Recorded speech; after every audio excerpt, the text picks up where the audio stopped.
ouvindo Bastidores do Poder na Rádio Bandeirantes.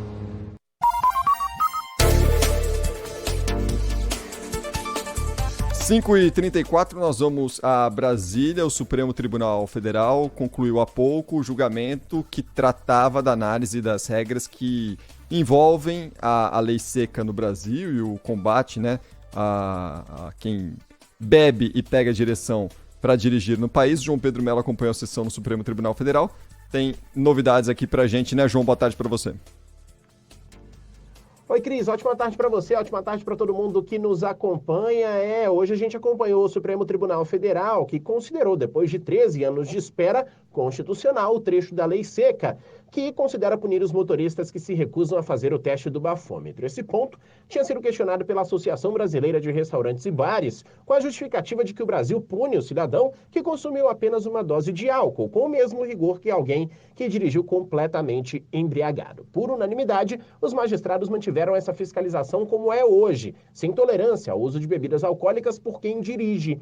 O ministro Nunes Marques abriu uma divergência, só que no caso sobre a venda de bebidas alcoólicas às margens de rodovias federais do país. No voto, ele destacou que a questão iria atingir apenas os pequenos comércios, já que essas bebidas continuariam sendo vendidas nos grandes centros urbanos. Com o fim da análise, a fiscalização permanece então como é hoje, sem tolerância ao uso de álcool. A questão contraria uma recomendação da Organização Mundial da Saúde, que estabelece como um limite aceitável meia grama de álcool por litro de sangue do motorista. Atualmente, países como Alemanha, Argentina e Finlândia acatam essa determinação da OMS, enquanto outros, como Canadá, Estados Unidos, Inglaterra e Irlanda do Norte, são mais liberais e toleram o índice de até 0,8 no sangue. A ministra Carmen Lúcia acompanhou essa unanimidade. Lembrou que a lei tem sido eficiente e que os índices de acidente por causa do álcool têm diminuído em todo o Brasil. Fato é que a ideia é diminuir também os casos de acidente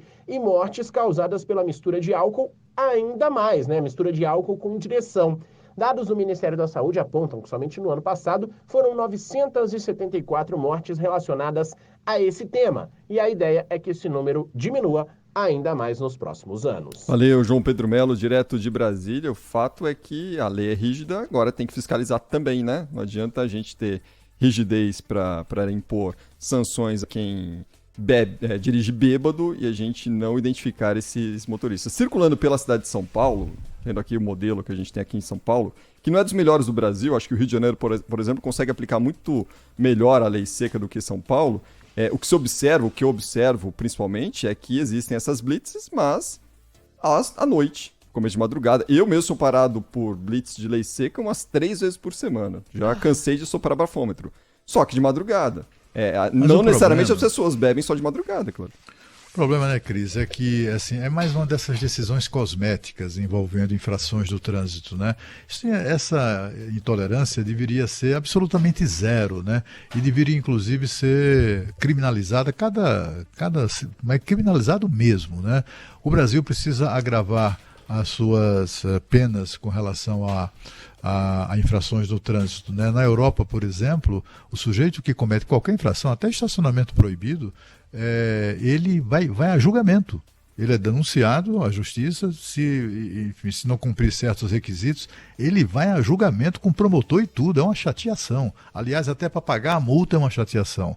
Tem que ser num lugar só, um único banco, filas imensas, quilométricas, é tanta chateação que as pessoas lá são muito mais cuidadosas. Aqui não, aqui as pessoas matam o outro atropelado, enche a cara e embriagado provoca acidentes com morte, e aí isso aí é considerado homicídio culposo, sem intenção de matar. Isso aqui não pode mais.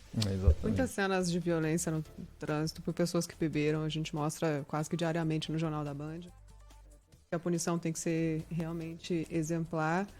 O que o Supremo Tribunal Federal estava discutindo vale, inclusive, porque tinha repercussão geral para todas, mais de 1.000 processos que estavam pendurados lá.